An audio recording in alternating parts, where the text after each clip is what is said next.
Good morning दोस्तों, स्वागत है आप सभी का आपके अपने YouTube channel be better and do best में। दोस्तों, रोज़ की तरह आज हम लेकर आ गए हैं। आज है 19 जनवरी 2019 और आज गवर्नमेंट जॉब से रिलेटेड न्यूज़ एंड नोटिफिकेशन की जितनी भी अपडेट आई हैं सारी इस वीडियो में आपको एक साथ मिल जाती हैं। जिस तरह से आप डेली करंट अफेयर पढ़ते हैं, ब्रेकिंग न्यूज़ सुनते हैं, उसी प्रकार से रोजगार समाचार के क्षेत्र में आपको शिक्षा के क्षेत्र में जितनी भी अपडेट्स आती हैं सरकारी नौकरियों से रिलेटेड सब आपको एक ही वीडियो में मिल जाती हैं। तो आज का कंटेंट आप यहाँ पे देख लीजिए कि शिक्षक भर्ती के परिणाम को लेकर कोर्ट की जो सुनवाई हुई उसके बारे में बताएंगे। उसके बाद पेपर लीक का मामला कोर्ट तक पहुंच गया है। राजधानी में शिक्षा मित्रों ने किस प्रकार से धरना आंदोलन किया।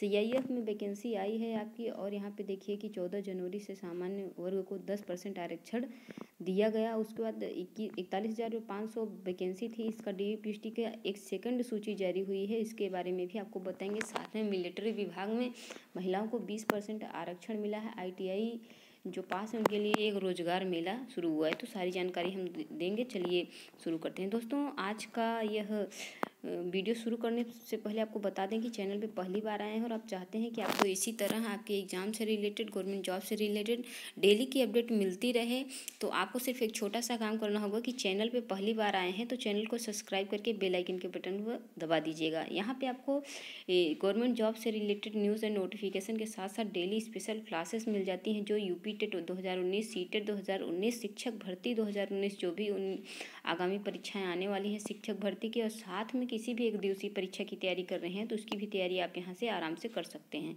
तो चलिए शुरू करते हैं आज का वीडियो।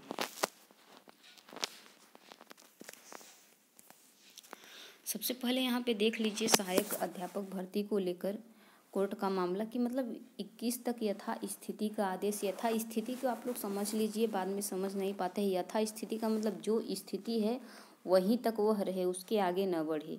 ठीक है, कहने का मतलब है 21 तारीख तक अब इसमें कुछ भी नहीं होगा। और इसकी आंसर की जो है जारी होगी कि नहीं होगी अब वो आज पता चलेगा। अभी कोई अपडेट नहीं आई है क्योंकि यथा स्थिति का आदेश दे दिया गया है।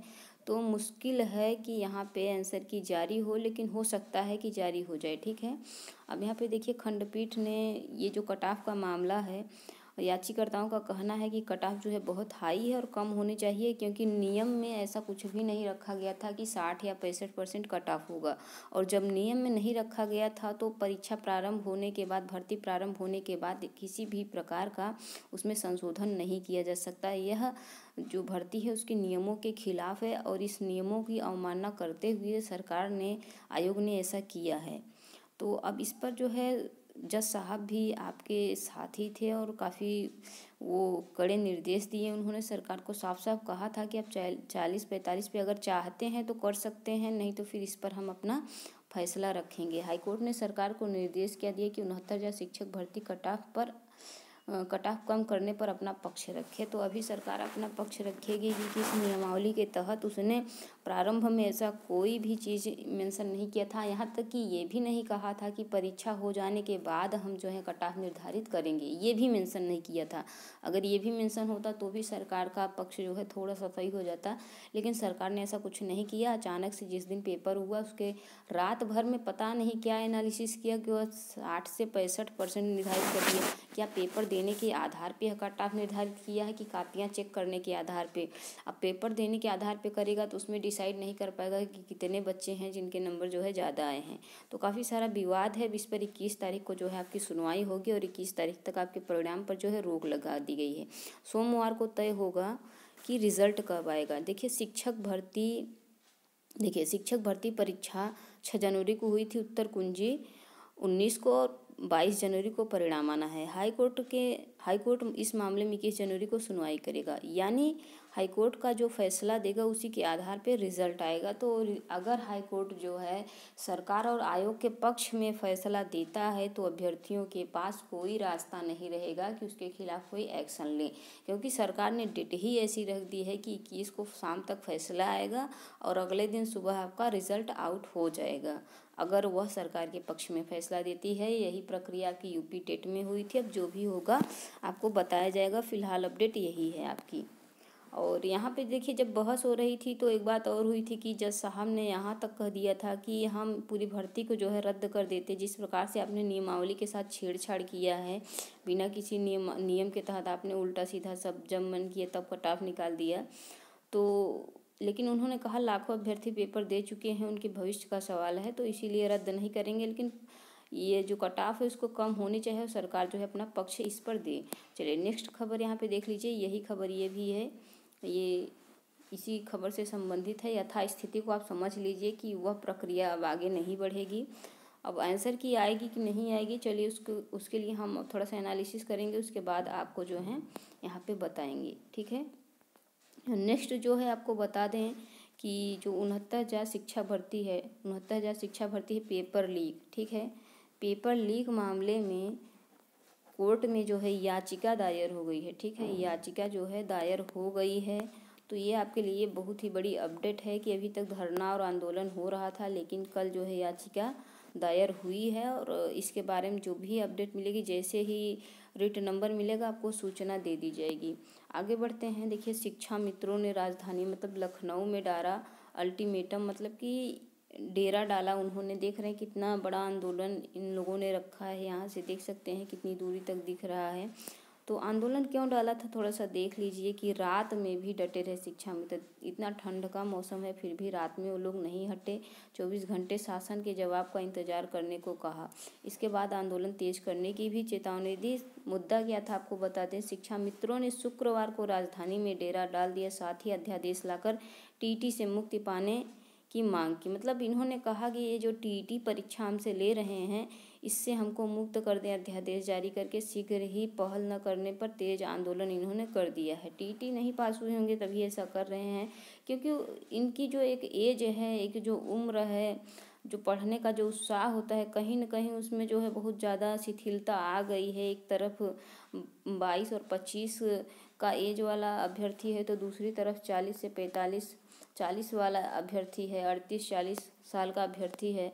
तो अंतर तो होता है उसकी पढ़ाई में और उनकी पढ़ाई में। इनका जो पारिवारिक जीवन है, परिवार हो गया है, बच्चे हो गए हैं शादी ब्याह करने के लिए, तो अब काफ़ी सारी इनके पास जिम्मेदारियां होती हैं। तो ऐसे में मतलब एक ही रेस में सबको दौड़ा देना तो कहीं न कहीं थोड़ा सा दिक्कत वाला काम है। आप लोग इनको जो निकालने का जो तरीका है वह गलत था। हाँ, आप नया नियम लगा सकते थे कि अब कोई शिक्षा मित्र जो है अध्यापक नहीं बनेगा, लेकिन उनको उनके पद से हटा के फिर से उनको पढ़ने के लिए मजबूर किया गया। अब देखिए इसमें क्या होता है, इसी सब मुद्दे को लेकर ये लोग नाराज़ हैं और अपना जो है शिक्षा मित्र यहाँ पे डटे हुए हैं अपने हक के लिए। देखिए क्या होता है, देखें तो सरकार भी सही है और ये भी सही है, लेकिन सरकार किसी भी नियम को जो है बदले तो वह पुराने नियमों पे लागू ना करे, क्योंकि कहीं न कहीं इनके हितों का हनन होता है।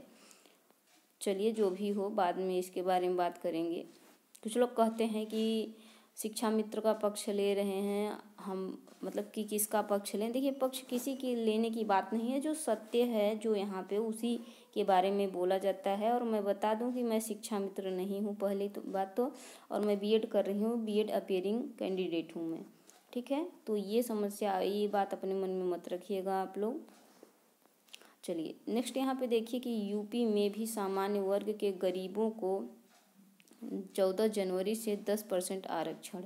तो यह तीसरा राज्य बन जाएगा जो आरक्षण देगा। तो आप देख सकते हैं कि 10% आरक्षण को मंजूरी मिल गई है और यह बीती 14 जनवरी से मिलेगा, ठीक है। तो आप यहाँ पे देख सकते हैं फैसला लागू होने पर असर क्या होगा।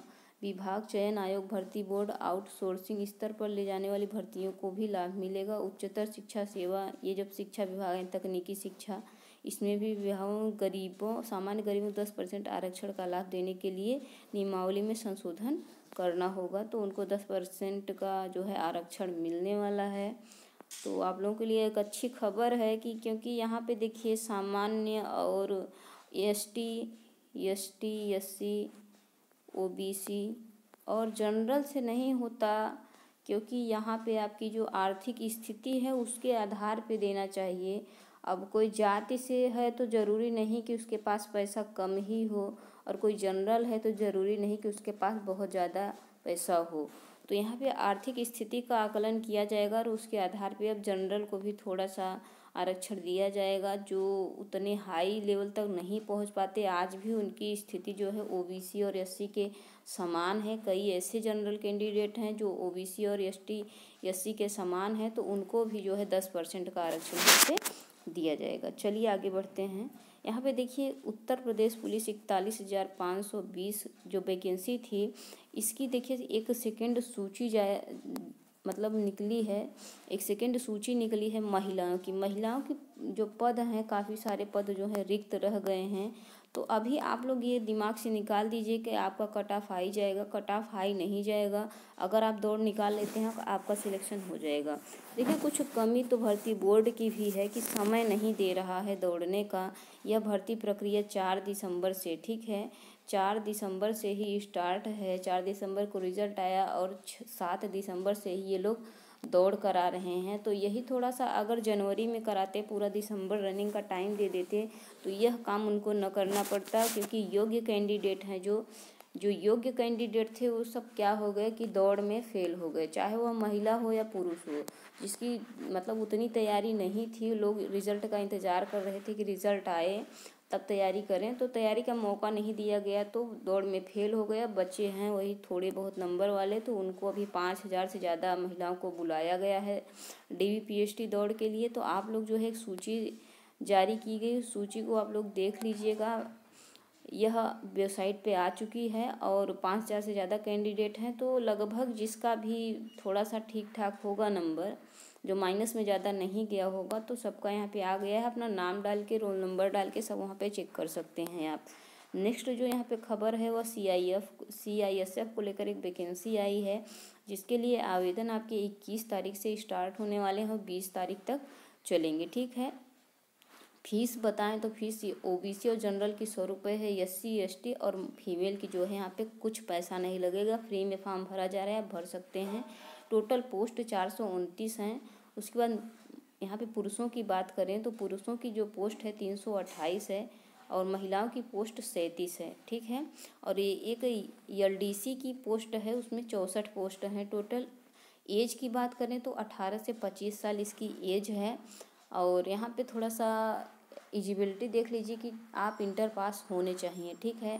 और हाइट आपकी जो होनी चाहिए, हाइट 162 सेंटीमीटर होनी चाहिए पुरुष की, और महिला की जो होनी चाहिए, जनरल पुरुष की कितनी होनी चाहिए 165 और ST की 162, जनरल OBC और SC की 165 और बाकी SC कैटेगरी की ST की 162। और यहाँ पे देखिए फीमेल जनरल की 155 होनी चाहिए, ठीक है। बाकी चेस्ट वगैरह पुरुषों के लिए दिया गया है, यहाँ पे देख सकते हैं। वैकेंसी को थोड़ा सा देख सकते हैं। हेड कांस्टेबल पुरुष में 167 वैकेंसी है, OBC में 88 है, ऐसे आप देख सकते हैं। टोटल 328 हैं हेड कांस्टेबल की। फीमेल हेड कांस्टेबल अच्छी नौकरी है, ऑफिशियल वर्क आपको करना पड़ता है, लेकिन आपको टाइपिंग आनी चाहिए, ठीक है। टाइपिंग आपको आनी चाहिए 35 वर्ड पर PM, मतलब 35 वर्ड PM आपका होना चाहिए। हार्ड कॉपी पे आपको यहाँ पे देने को मिलेगा टेस्ट, और 30 मिनट जो होना 30 वर्ड होना चाहिए हिंदी में, ठीक है। इंग्लिश में 35 वर्ड, हिंदी में 30 वर्ड, ये आपका टेस्ट होता है। मैंने एक बार एग्ज़ाम दिया था टाइपिंग का, मेरा 1:35 मांगा था, 34 स्पीड गया था, 1 स्पीड से रुक गया था। तो आप लोग यहाँ पे अच्छे से दे सकते हैं, क्योंकि मुझे जानकारी है इसके पूरे लेवल तक की, मैंने एक बार क्वालिफाई किया है। तो अच्छी पोस्ट होती है, आपको यहाँ पे पेमेंट भी अच्छा मिल जाता है, आराम की नौकरी होती है। तो अगर आप एलिजिबल हैं तो फॉर्म भर दीजिएगा, ठीक है। यहाँ पे देखिए एक मिलिट्री विभाग में, मतलब फौज में अब महिलाओं को 20% की सीटें जो है रिजर्व कर दी जाएंगी। यहाँ पे रक्षा मंत्री सीतारमण ने ट्वीट करके जानकारी दी कि जितनी भी मिलिट्री में वैकेंसियाँ होंगी जवानों में, महिलाओं की 20% भागीदारी होगी। तो जो भी वैकेंसी आएगी उसमें इतना पद जो है महिलाओं के लिए आरक्षित कर दिया जाएगा। ITI पास युवाओं के लिए लगा रोजगार मेला, क्या है यह मुद्दा देखते हैं कि ITI देखिए, ITI पास युवाओं के लिए शुक्रवार को रोजगार मेला लगवाया गया। अलीगंज के राजकीय औद्योगिक प्रशिक्षण संस्थान परिसर रोजगार मेले में सुबह ही युवाओं की भीड़ लगी थी। तो कल यह मेला था अलीगंज में। और इसमें देखिए कि क्या है कि प्लेसमेंट प्रभारी MA खान ने बताया कि यहाँ पे देखिए ITI पास के लिए लगे मेले में 300 अधिक युवा शामिल हुए, प्रधानाचार्य ने यहाँ पे बताया। देखिए युवाओं का मेला लगेगा। अब शनिवार को भी यहाँ पे देखिए मेला लगेगा और मेला सुबह 10 बजे से शुरू होगी। इसके साथ ही 21 जनवरी को लगने वाले मेले में हाई स्कूल व ITI पास बेरोजगारों को नौकरी दी जाएगी। तो अगर आप डायरेक्ट नौकरी प्राप्त करना चाहते हैं साक्षात्कार के द्वारा, ठीक है, तो आप चले जाइएगा इन जगहों पे और मेले में आपको अच्छा रोजगार मिल जाएगा बढ़िया से। तो ये थी आज 19 जनवरी 2019 को जितनी भी गवर्नमेंट जॉब से रिलेटेड न्यूज़ एंड नोटिफिकेशन की अपडेट थी, सभी अपडेट्स आपको एक ही वीडियो में मिल गई है और यह आपको डेली मिलती है। तो अगर आप इसी तरह का जानकारी चाहते हैं कि डेली सुबह आपको मॉर्निंग में सारी जानकारी मिले कि शिक्षा विभाग रोजगार समाचार से रिलेटेड जितनी भी अपडेट्स हैं आपको मिल जाएं एक ही वीडियो में, तो आपके लिए बहुत ही बेहतर चैनल है। और यूपी टेट सीटेट शिक्षक भर्ती की तैयारी करना चाहते हैं तो भी आप चैनल को सब्सक्राइब कर लीजिएगा, अपने दोस्तों तक शेयर कर दीजिएगा। दोस्तों लाइक कर दीजिएगा ज़रूर, आप लोग भूल जाते हैं लाइक करना। तो देखिए आप लोग लाइक करते हैं तो हम लोग मोटिवेट होते हैं, ठीक है, प्रेरित होते हैं और आपके लिए बेहतर से बेहतर करने का प्रयास करते हैं। तो आशा है आपको पसंद आया होगा और वीडियो को शेयर ज़रूर करिएगा। धन्यवाद।